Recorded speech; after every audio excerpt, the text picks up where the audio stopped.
예, 여러분 반갑습니다. 공면남입니다. 날도 춥고 눈도 내리는데 좀 여러분들께 좋은 소식을 들려줘야 되는데 안타깝게도 죄송합니다. 문재인 정부 지지율이 아직도 40%가 넘습니다. 그 중에서 문재인이 뭘 잘했냐 하는 것 중에 대표적으로 꼽히는 게 외교를 잘했답니다. 제가 원래 이런 데 서서 마이크를 잡는 사람이 아닌데 좀 이건 아니다 싶어서 이 자리에 있었습니다. 지금부터 문재인의 외교를 어떻게 못하는가를 한번 알아보겠습니다.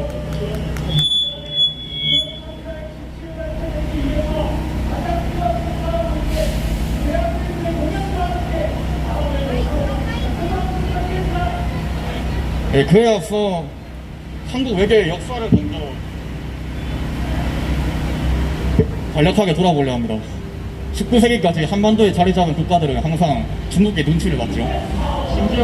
심지어 조선의 외교 역사는 중국에 대한 조공 외교였다고 말하는 학자도 있어요. 여러분, 조선시대에 병자호란이 있었죠. 청나라의 침.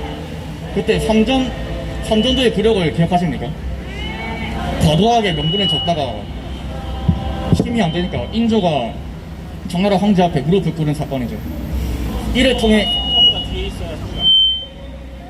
통해 우리가 알아야 하는 건 외교를 함에 있어서는 항상 균형 감각을 맞춰야 하고 실리를 우선해야 한다 이겁니다.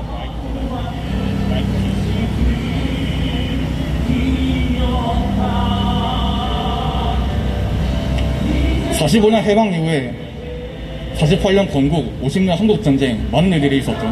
53년 한미동맹을 맺고 나서 한반도를 식민지로 만들었던 일본과도 우리는 눈물을 흘리면서 손을 잡았습니다. 70년대, 60년대 베트남 전쟁 때도 국군 장병들을 보냈습니다. 당시 너무 먹고 살기 어려우니까 일단 목구멍에 뭘 채워 넣자 이런 심정으로 그런 결단을 내렸죠.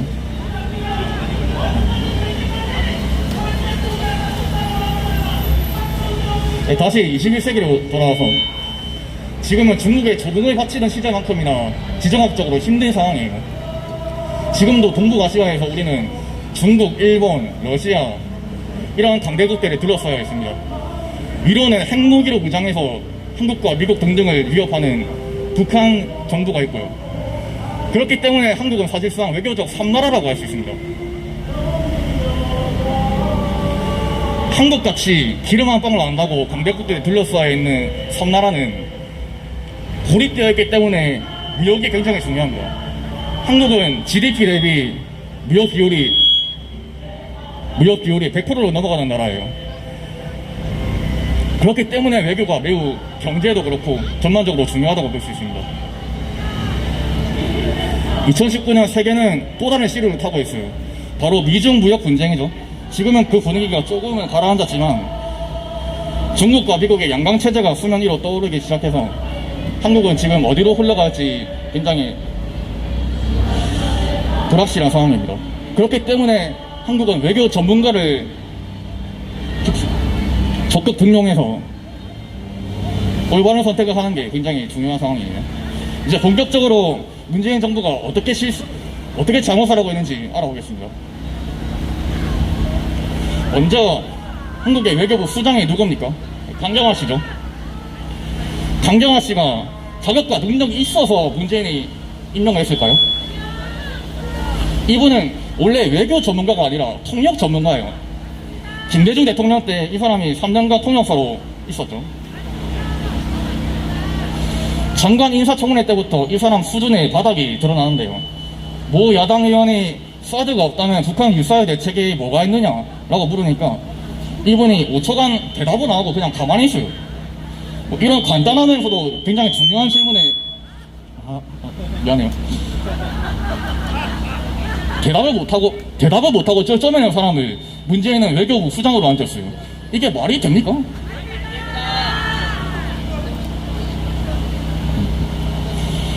중국 관련 인사도 완전 개파인데요.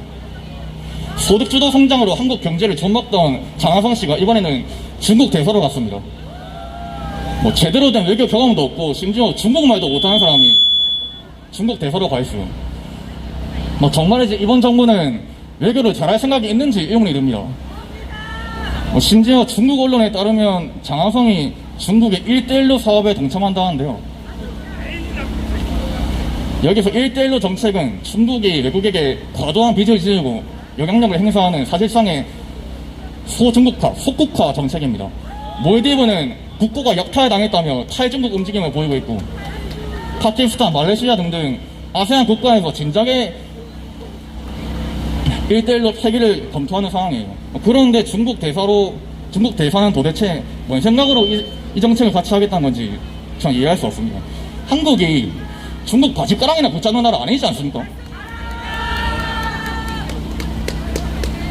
주변 인물뿐만 아니라 문재인 자체도 문제죠. 이게 지금 G20 세계 각국의 정상들이 모여 자리인데, 전 문재인이 어디 있나 했더만 여기 제 끄트머리에 꽂아놓은 보리자루 마냥 뻣뻣하게 써있네요. 다른 정상들은 즐겁게 일상적인 대화를 하고 있는데 이 사람은 가만히 서서 왕따 하는 것 같습니다. 이 사람이 국내에서 대국민 담화를 할 때도 그렇지만 A4 용지에 적힌 글자가 없으면 아무 말도 못하는 사람이에요, 문재인은. 여러분, 혼밥 외교라고 아시나요? 혼밥이라고 아시나요? 요즘 젊은 사람들이 좀 개인주의적인 문화가 강해지면서 혼자 밥을 먹는 풍조가 퍼지면서 혼밥한다 라는 신조어가 생겼는데, 그냥 일반 사람들은 혼밥할 수 있는데, 원래 외교는 식탁에서 개판한다는 말이 있을 정도로 식사 자리가 매우 중요해요. 그런데 이 사람은 중국에 가더만은 지가 그토록 사랑하는 중국에 가서도 10개 중에 8개를 혼자 먹었습니다. 친구가 없으면 좀 만들어야 하는데 말이죠. 물론 저 같아도 문재인이랑 밥은 안 먹겠습니다. 문재인을 그토록 짝사랑하는 김정은과 문재인을 한번 비교해보죠. 김정은은 중국에 가서 극빈 대우를 받았어요. 시진핑 주석 내외와 만찬을 하고 직접 배웅까지 받았습니다. 반면에 문재인은 총리하고 식사도 못하는 마당에 김정은만도 못하다고 할 수 있죠. 이제 또 왕따 외교에 이어서 친북 외교.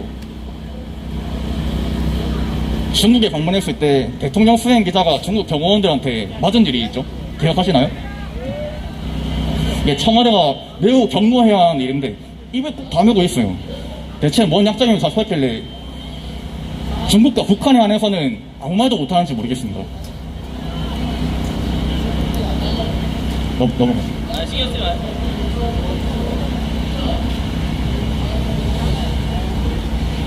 왕따 외교, 혼밥 외교, 친북 외교. 여기서 끝나면 문재인은 아니죠. 이번엔 굴욕 외교입니다. 왕이 중국 외교부장이 지금 뭐하고 있냐면 문재인 팔을 툭툭 치면서 완전히 낮잡아 보고 있어요. 아랫사람으로 보고 있단 말입니다. 네. 그리고 원래 대통령이 외국에 방문하면은 그 나라에서 급이 비슷한 사람이 나와서 맞이를 해야 됩니다.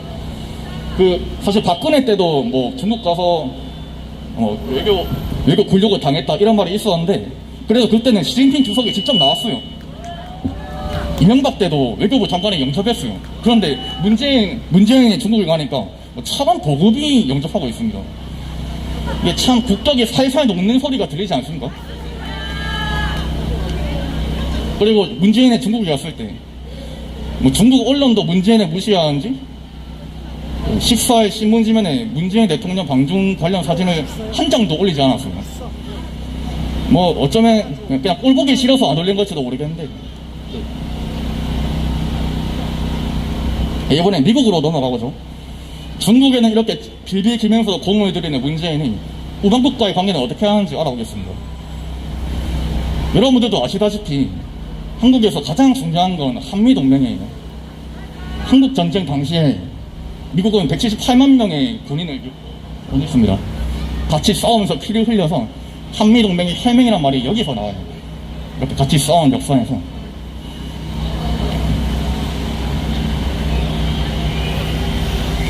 그런데 지금 한국에서 어떤 일이 벌어지고 있느냐. 대신련 대학생 진보 연합이라는 단체가 미국 대사관 관저 외교관들 가족들이 사는 곳에 침입을 해서 외교관 대표로 해리스 대사를 참수하겠다는 행사를 벌이고 있고, 원래 이렇게 하고 있으면 정부가 나서서 막아야 되는데 문재인은 그냥 가만히 있어요. 그리고 대북관계, 북미회담, 정상회담, 평화경제 뭐 이런 소리 하면서 수많은 시도들을 했지만 북한과의 관계는 더더욱 악화되고 있습니다. 김정은은 뭔 말을 했냐면 한국에서 오는 지원을 굶어 죽어도 받지 않겠다고 말을 했대요. 뭐 그토록 공을 들였는데 북한한테도 무시당하고 있네요.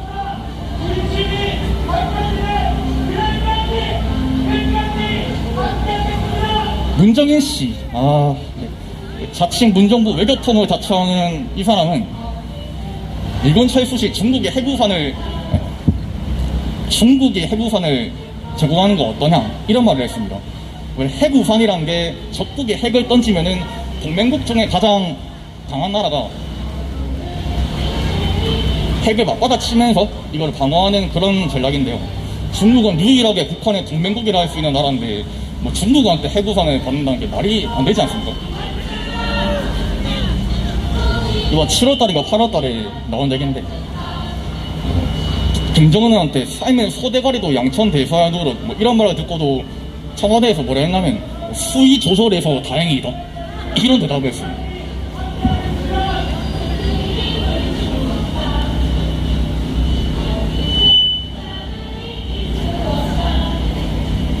제가 앞서서 경자호란 얘기를 했는데요. 원래 외교에 중요한 것들이 두 가지가 있는데 명분과 실리입니다. 둘 다 챙기면 중요하겠지만 좋겠지만은 결국에는 명분과 실리 중에서 하나를 선택해야 하는 순간이 올 거예요. 우리는 삼전도의 권력을 과도하게 명분을 줬다가 실리를 놓친 치욕적인 사건으로 기억해야 합니다. 그렇다면 문재인은 명분과 실리 중에 뭘 챙겼을까 하면 잘 모르겠습니다.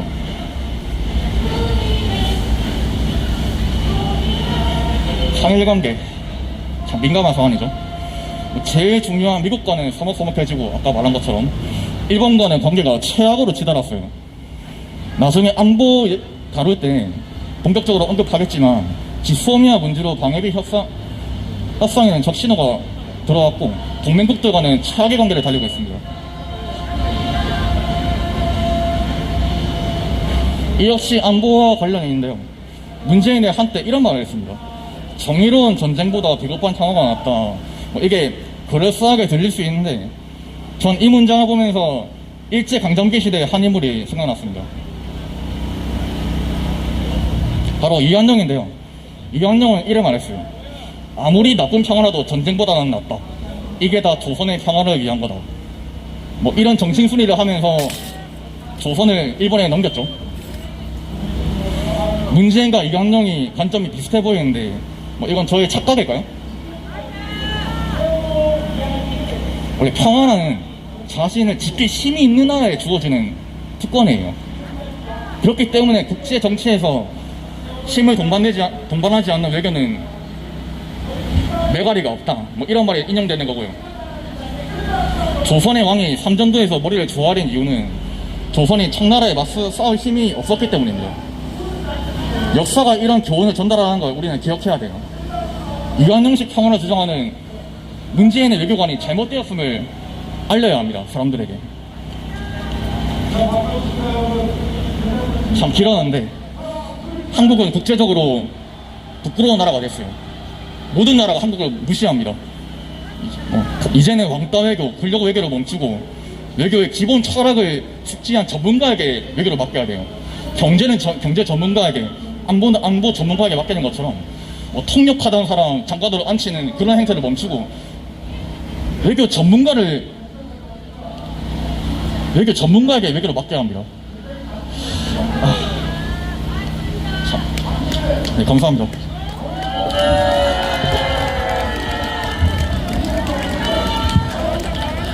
네, 지금 문재인 정권의 외교 문제에 대해서 정확하게 잘 정리를 해주었습니다. 다시 한번 큰 박수 부탁드리겠습니다.